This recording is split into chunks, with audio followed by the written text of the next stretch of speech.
With Grand Theft Auto 6 right around the corner, I decided to go through the entire Grand Theft Auto series this year, and oh boy, I get to start off with the era that only 10% of the player base ever played. So let's dive into the early 2D era of Grand Theft Auto games.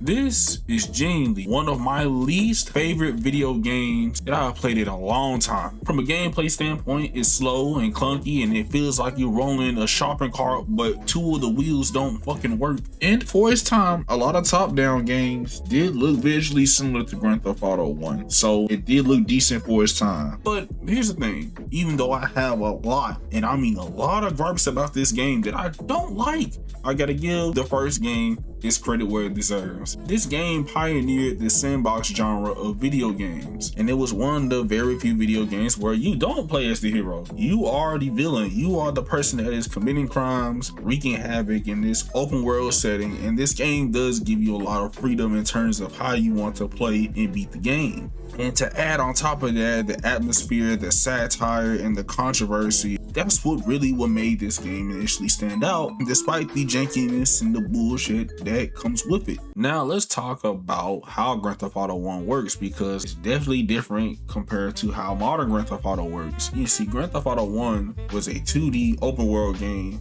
but it had a top-down camera perspective. Instead of exploring one city, you're exploring 3 other major cities that we know today, which is Liberty City, San Andreas, and Vice City. And these maps aren't small, they're pretty big. I'm talking about they have their own set of buildings, roads, alleyways, shortcuts. And one thing you're gonna notice whenever you boot up this game, the moment you spawn in, the whole map is available to you. There aren't any load times, there aren't any restricted areas. You can just steal a car and drive anywhere you want it to go and do really whatever you want. You don't necessarily have to follow the main objective of the game. You could just mess around and cause destruction in the city without really any limitations. With that being said, the biggest challenge you're going to discover when you're playing this game is that there isn't a map or a mini map. These maps are huge and they feel maze-like, and it's really easy to get lost in this game. You're gonna have to use your muscle memory or follow the yellow arrow that tells you where you need to head for your next mission. And the city does feel somewhat alive at the very least. You'll see NPCs walking, minding their own business. There is traffic in the game, and NPCs do tend to react to what you do. Like if you're causing havoc, they'll attempt to drive away or run away. It just depends. And there's some instances where they will even insult you.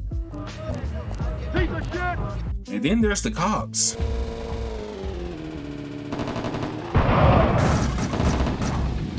That is only a fraction of their power, but I'll talk about that later. Now let's talk about the story and characters in Grand Theft Auto 1.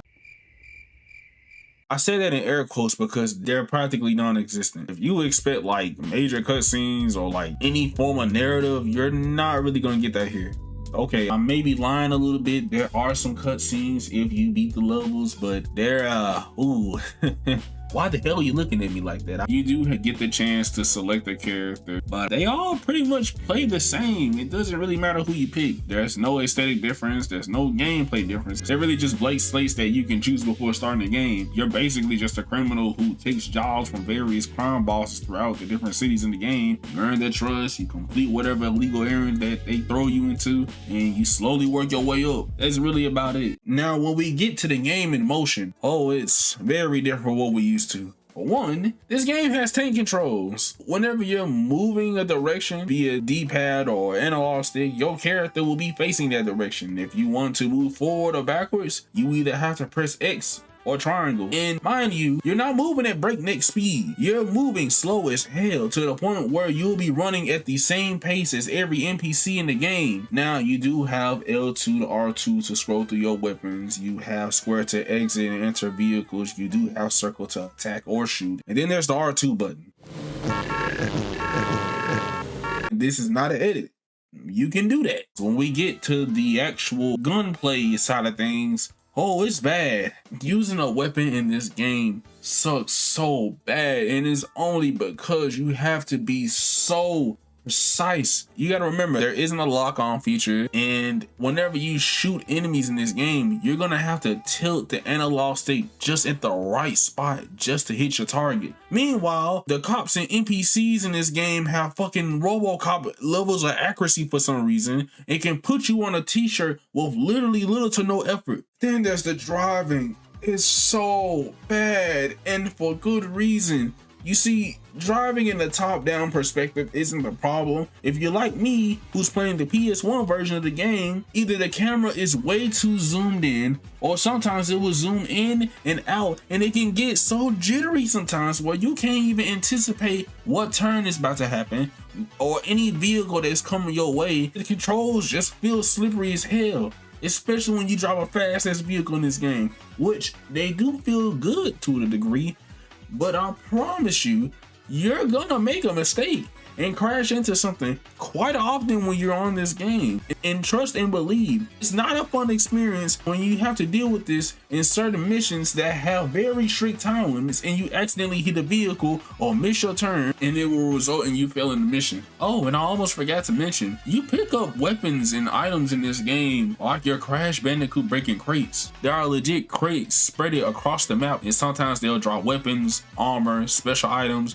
get out of jail free card, or even an item that lowers your wanted level. Hell, sometimes when you hit crates in this game, they'll call special events that put you in some form of a chaotic killing frenzy until time runs out. Now, as for the gameplay loop, it's pretty straightforward. I mean, the main goal in each level is to get a certain target score and move on to the next level or city, and you can gain those points either by completing missions or doing some form of crime or destruction, or just by selling cars. Now, every time you do complete a mission in this game, it increases your score multiplier, so the game does incentivize you to complete missions, but you do have freedom on how you want to go about getting your target score. And then there are the missions, which you can receive either through your pager or by accepting missions through your payphone. Once you walk towards the phone and accept the mission, you'll get a text box explaining the objective on what you have to do, and you just go from there. Sometimes these missions can consist of you retrieving or stealing a vehicle, escorting an NPC, assassinations, delivering packages,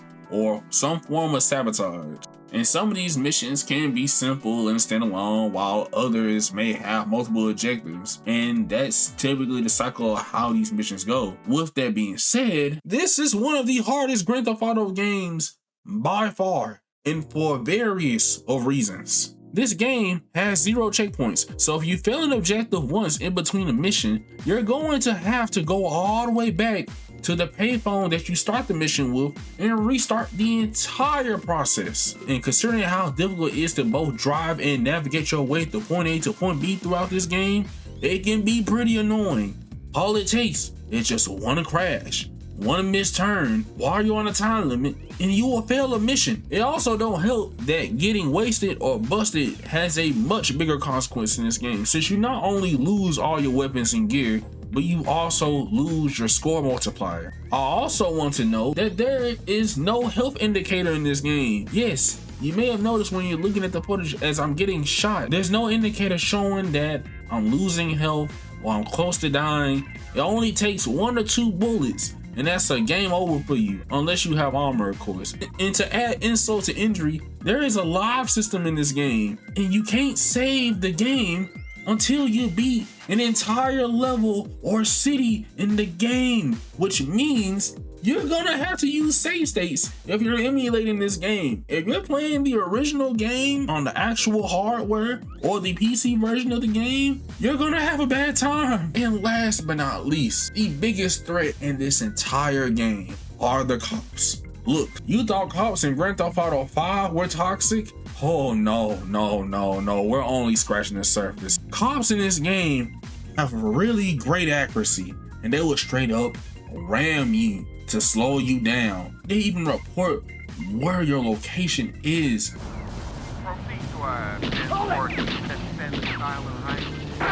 Where you're being chased. And the biggest and honestly the funniest thing about the cops in this game, once they get into a certain level, they will start adding roadblocks to the map. And I'm talking about you can feel their presence and their power level, because it literally slows the frame rate of the game. And mind you, I would also like to note that vehicles in this game are super fragile, and it only takes a few bullets to blow up a vehicle. When you go into that roadblock and they shooting at you, best believe you better aim straight across, because if you don't, you're just cooked. it's over. Oh my lord, y'all got me stressing thinking about this game. Look, I get it. It's a game that came out in the 90s. It's that old school difficulty, but a lot of the challenge in this game comes from how dated and rigid the controls feel in this game. And don't get me wrong, I don't mind difficult video games, but there is a difference between difficulty that is fun to learn and satisfying to master versus difficulty that's just unfun, frustrating, and downright egregious. And I feel like that is a big issue when it comes to the first game in the series. Despite all my critiques towards this game, the one thing I will say that has been consistent throughout this franchise, the music is always gonna be a classic. I'm talking about you get a mix of both 90s techno, rock, jungle drum and bass, funk, and even early hip hop. And most of it is copyright free. And a lot of these tracks actually hold up to a point where you may even add them on your playlist. All in all, Grand Theft Auto 1 is definitely an interesting first entry in the series. On one hand, it has the foundation that everyone would eventually love about the series: the open world, the freedom, the satire, the mission structure, the police system, and the signature of doing whatever you want. And all those aspects are there. They're just in a unrefined state. And then on the other hand, this game did not age well. The controls are clunky, the difficulty is insane for all the wrong reasons, and the missions can be really unforgiving. However, I have to give credit where it's due. This game is very ambitious, and it's also messy. It's a game that I will recommend playing if you really want to see where the franchise started. But other than that, yeah, this is going in the garbage. Ladies and gentlemen, this is GTA London, the first expansion pack in the entire Grand Theft Auto series. And it's easily one of the strangest installments. It isn't a sequel, it isn't a spin-off, and it definitely wasn't treated like a major entry, but instead, it was a pair of packed missions. You had London 1969, which was released on both PC and PlayStation, and on console, you actually needed the original GTA 1 disc in order to play the expansion pack. But in later re-releases, they eventually made this expansion to a standalone game that you can just buy on its own. Then there's London 1961, which is the second mission pack, which was a PC exclusive and released as a free DLC through a website that you can download, which makes these expansions really interesting because I don't think anyone really knows that these games exist. Hell, if you're anyone under the age of 26, you probably never heard of the 2D era of Grand Theft Auto games even existing. You probably remember mostly the 3D era, which is fair. And that's partially why I really want to revisit these games. These expansions are weird. They're very forgotten corners of Grand Theft Auto's history. On top of that, this is one of the very few moments within this series where we step outside of America, which really tells you a lot about how experimental Grand Theft Auto was during this time. Now, before we talk about how Grand Theft Auto London turned out the way it did, we need to rewind and look at how Grand Theft Auto 1 even came together, because the story behind that game explains everything about why London would eventually feel the way it does. So GTA 1's development was interesting, to say the least. Originally, this game wasn't even designed to be an open world sandbox game where this is pretty much a criminal simulator. It actually started out as a racing game called Racing Chase, where cops would just chase after you while you're racing. But a bug in the AI made the police cars aggressive, which led to the happy mistake that is Grand Theft Auto, and they lean towards that chaos. And despite my absolute bitterness and hatred that I have for the first installment of this franchise, this game sold around 6 million copies. Even with the mixed reception that the first entry received, that type of momentum is something that you just cannot ignore. And DMA, or as we know today as Rockstar North, immediately decided, you know what, let's go ahead and work on that sequel right quick. Now, sequels take time, they take money, and they take resources. So in the meantime, they needed something to keep fans engaged. So Rockstar North asked Rockstar Canada, or I guess now in this case Rockstar Toronto, to handle the expansions for GTA 1 using a modding tool on top of the GTA 1 engine. Which means the expansion had a new map, new setting, and a new coat of paint. Now, I'm going to be completely honest. Most of the personality and charm of these expansions come from the presentation and setting, mainly because we're no longer in America. We're in London this time, specifically in the 1960 eras of London. Instead of leaning towards American cities like they did in Grand Theft Auto 1, they straight up lean towards London as a whole. And the game really leaned towards this theme. I mean, you can see it from the menus, the vehicles, the music, the way the NPCs talk, and even the mission briefings. Hell, even the design of the weapons, which were just cosmetic swaps. The color palette of this game has this weird, muted, washed out look to it. The buildings have this very old school British architecture to them. Even the vehicles fit the time period. You will see double-decker buses, you would see these tiny compacts and these really boxy cars that you would normally see in the 60s. And of course the iconic red telephone boxes. And since we're in London, you already know we're drawing on the left side of the road, not the right. It's a small detail, but it's an accurate one at that. Even when you hear the dialogue in this game, specifically in cutscenes and the mission briefings, they use a lot of British slang. Hell, even the radio station fits the era of time.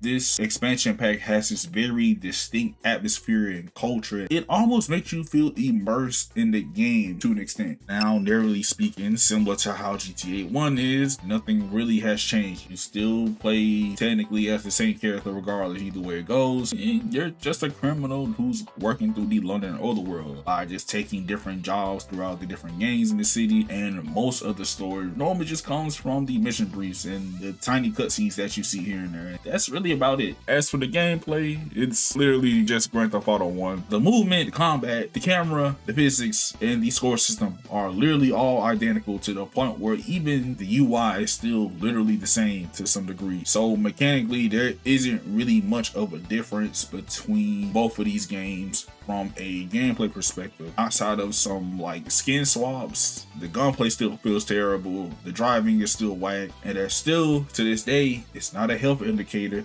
showing how close you are to dying, but you know, it's okay.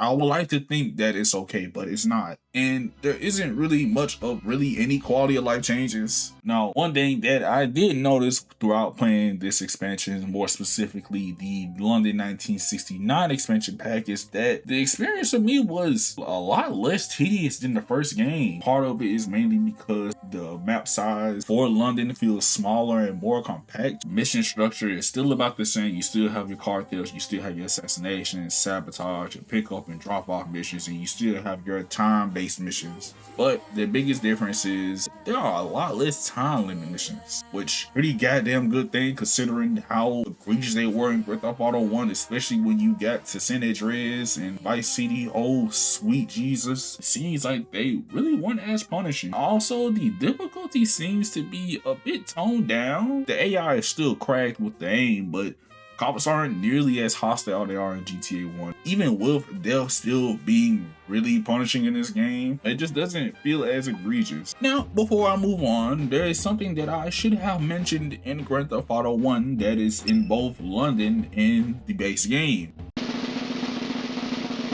There's multiplayer in this game. I kid you not, and it's mostly for people who played this game on PC, but I was unaware that there was multiplayer in the 2D era of Grand Theft Auto games. You had races and you had death matches, and that's about it. And from what I've checked, most people nowadays, if you want to access the multiplayer side of Grand Theft Auto, you actually have to have some form of a VPN, from what I've seen during the different forums and community posts. But from looking at it, I mean, it looks pretty fun and janky to watch from the videos I've seen, but it's really cool to see that Rockstar experimented with multiplayer prior to the 3D era of games. And then there is the second mission pack, which is London 1961. It is a literal contrast to the 1969 expansion. Any rumor, any community post that you've heard that talk about how difficult and hard this mission pack is, it is very much true. Unfortunately, I do not have my own footage for this time around, but from my personal experience of playing this at a friend's house, that is one of the hardest Grand Theft Auto games I have ever played. It may be a very small amount of missions. The time limits are so strict, it makes GTA 1's missions look effortless. You have seconds, literal seconds to complete these objectives. One wrong turn, one crash, one moment of hesitation. Oh, and if you get killed or busted in these missions, you're gonna have to restart from scratch. And it seems like to me, this mission pack was made for either masochists or people who just find the 1969 expansion to be a little bit too easy. And yeah, that's really about it. The Grand Theft Auto London expansions were weird, but they were experimental and they were a little rough around the edges, but they were pretty interesting to go through. I did like the tone, the setting, and the atmosphere that the game brings, but if I had to choose between which mission pack that I prefer, I would definitely go to the 1969 mission packs because they just feel like a good middle ground in terms of difficulty, and the mission structure is just a lot more enjoyable. Meanwhile, the second pack, 1961, is short, it's mean, it absolutely lives up to the reputation as one of the hardest Grand Theft Auto experiences that I personally had outside of the base game of Grand Theft Auto, but neither expansion really changes the core gameplay, which kind of makes it a little bit forgettable, but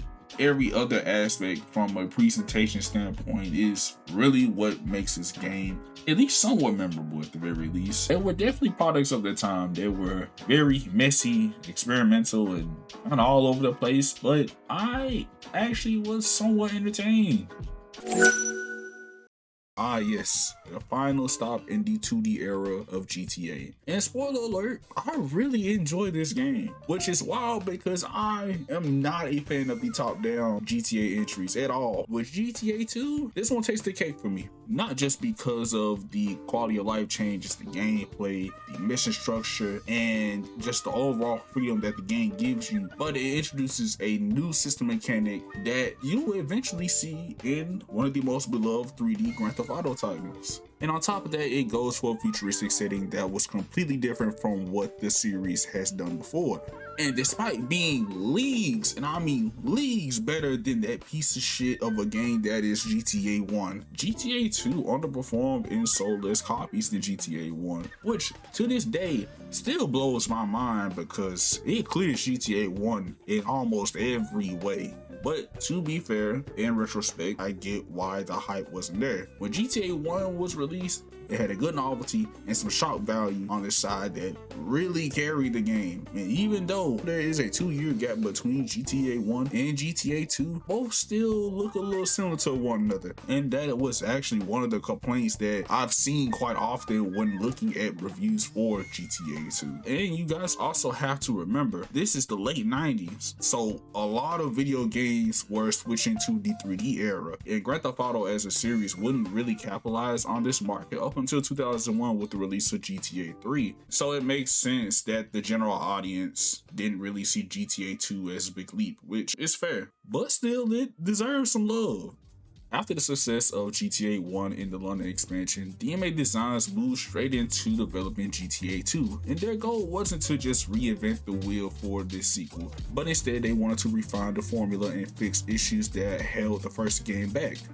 Which, fair point, because there's a lot of things that held that game back, but we got a whole video for that, don't we? That meant improving the engine, making the world feel more interactive, and giving players more freedom in how they approach the missions and the score target system, and just tweaking physics, gunplay, and driving mechanics along with fixing bugs and just overall making a better game. This was also during the time DMA really wanted to lean towards the criminal satire that we know GTA for today, so they really want to push more personality, more style, and for the first time in the series, they experimented with full motion video.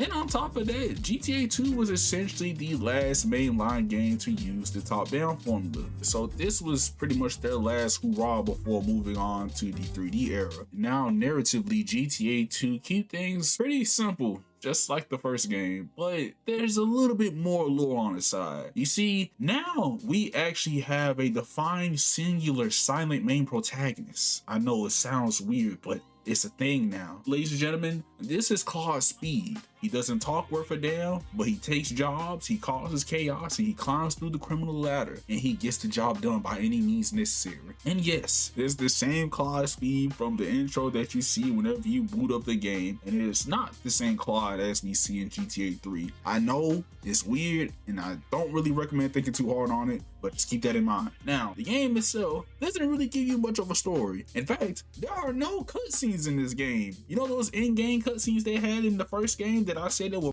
weird?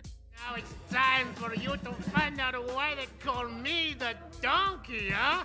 But yeah, that's not a thing anymore. However, there is something that GTA 2 does that is completely different from GTA 1. There is an entire 8-minute live action short film that they use to promote the game. This film pretty much acts as the story for GTA 2, or at least from Claude's perspective. The short film pretty much shows Claude bouncing between different fractions, taking jobs, double crossing people, and doing whatever he needs to survive. Now, the cool part about this short film is that it mirrors the actual gameplay loop in the game. Claude works for multiple games. You choose which game you want to help. Claude betrays these said fractions to help other fractions out, and you will get hunted by other gangs if they don't mess with you. And it's always just chaos around them, which really fits GTA as a whole. And by the end of the film, Claude gets pieced up, and he essentially got put in the t-shirt.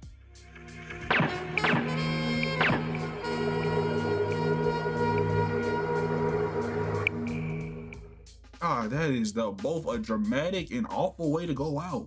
As for the presentation, at a glance, it doesn't look too different from Grand Theft Auto 1, but once you start playing, the difference is very noticeable. The game feels much faster. Visually, it's sharper, there's more clarity, it doesn't look blocky as hell. The cars, NPCs, and buildings have a lot more detail to it, and the city is so much easier to read now. When I was playing GTA 1 for that video, I feel like I was looking at vomit. Like, the UI was blurry, the textures were muddy as hell. Half the time, I couldn't tell what I was looking at. And GTA 2 just cleans all that up for me. The menus are cleaner, the HUD looks readable, and the city doesn't actively seem like it's hurting your eyes. I know it sounds crazy, but if you play GTA 1, especially the PlayStation version, you will know why. The biggest shift in the presentation for Grand Theft Auto 2 is the aesthetic. It really leans towards this dystopian retro futuristic look, and it may sound crazy because you hear that now, it's like, wow, Grand Theft Auto really did this. But yeah, they were heavily inspired by Frank Miller's work. If you look at the art style of the game, or like the concept art, it has a lot of that harsh lighting, that greedy tone, that exaggerated contrast that you see in his art style.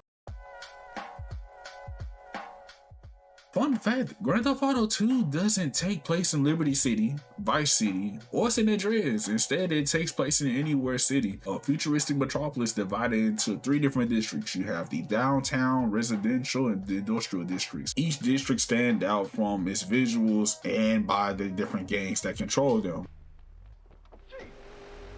Why, yes, you did see that NPC just rob somebody in broad daylight. The NPCs in Grand Theft Auto 2 have a lot more behaviors and interactions than before. Now you have NPCs that straight up rob your pockets. Hell, you might even see certain gangs fire at other gangs, or yet gangs shooting at police officers, and citizens can even get chaotic when they get pushed hard enough, and honestly a lot more engaging. And the police system, huge upgrade. Mind you, the police in GTA 1 were already super aggressive, but the escalation process between level 1 to the level 6 wanted system, it's very noticeable. In that level 1 wanted status, they'll try to chase the player, but they'll do it real slow. You know, they'll try to arrest you rather than put you at gunpoint. However, they will shoot at you in the vehicle. Now level 2, they got the same behavior as level 1, but now they're sending more cops after you. And level 3, oh, they start performing roadblocks, and some of these officers will start having armor, and they will still try to arrest you, but they won't kill you. However, their movement speed will drastically increase. Now when we get to level 4, at this point, they introduce the SWAT team, and they will take you down. They'll straight up pull up on you with armored vehicles. They will have body armor. They're not trying to arrest you at this point. They just want to see you 10 feet under. And if you even get beyond that point, that's where level 5 comes in.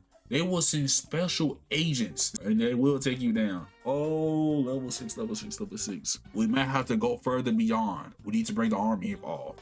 You will just mainly run to armored jeeps, vans, and occasionally you might see some tanks, and they will blow you up, and you just need to survive as much as you can at that point. The whole system is just fun and a lot more unpredictable than what it used to be. And the same goes for the gameplay. GTA 2 still keeps the top-down chaos from GTA 1, but it improves it in almost every way. The combat feels a lot more responsive, aiming is cleaner, and for once you can finally consistently hit your targets. Hell, there's even more weapon variety than before. You still had the 4 previous weapons from the first game, but now you have up to 10 weapons now with the introduction of dual pistols, a silenced Uzi that doesn't attract NPCs, police, or even gang members, shotgun, and even an electro gun that is really effective.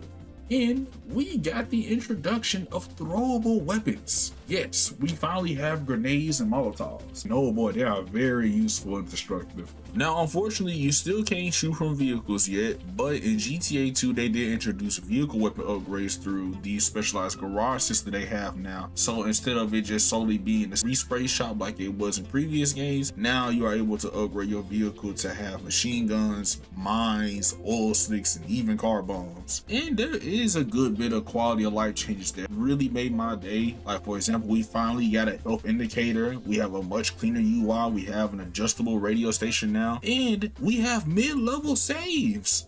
Unfortunately, for some reason they cost money. I think that's freaking stupid, but you know, it's okay. And we have a much better control scheme. Now, all of these are great additions, but there are 2 newer additions that really spiked up my enjoyment for the game. We have the reputation system, and then we have the new gameplay loop. The reputation system, one of the most underrated mechanics in the series. Every game has their own respect meter that can either rise and fall depending on what actions you take. If you get positive respect, you can unlock more missions and even protection. And if you get negative respect, it makes games hostile and a lot more dangerous towards you. This system, oh, it's so fun to tweak and mess around with, because you can really decide what games you want to work for, what missions that you want to take, and overall how you want to progress throughout the game. Green payphones are made for easy missions. You got yellow for the medium difficulty, and then you got red for the hard difficulty. And the higher the difficulty is, the bigger rewards that you get out of it.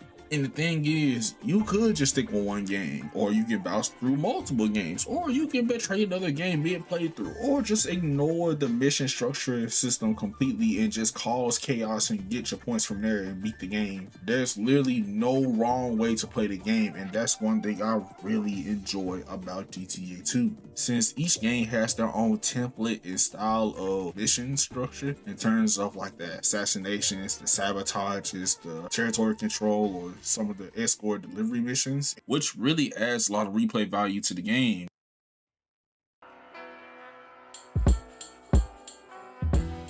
To me, this game built a much better foundation compared to the first game, and I feel like a lot of these elements is what eventually led to some of the ideas that led to Grand Theft Auto 3. Even though the narrative is non-existent, the graphics were kind of whatever, and you to this day still need a map in order to go through this game, and the whole aspect of saving the game costing money, I don't know what they were thinking with that. That was not a smart move.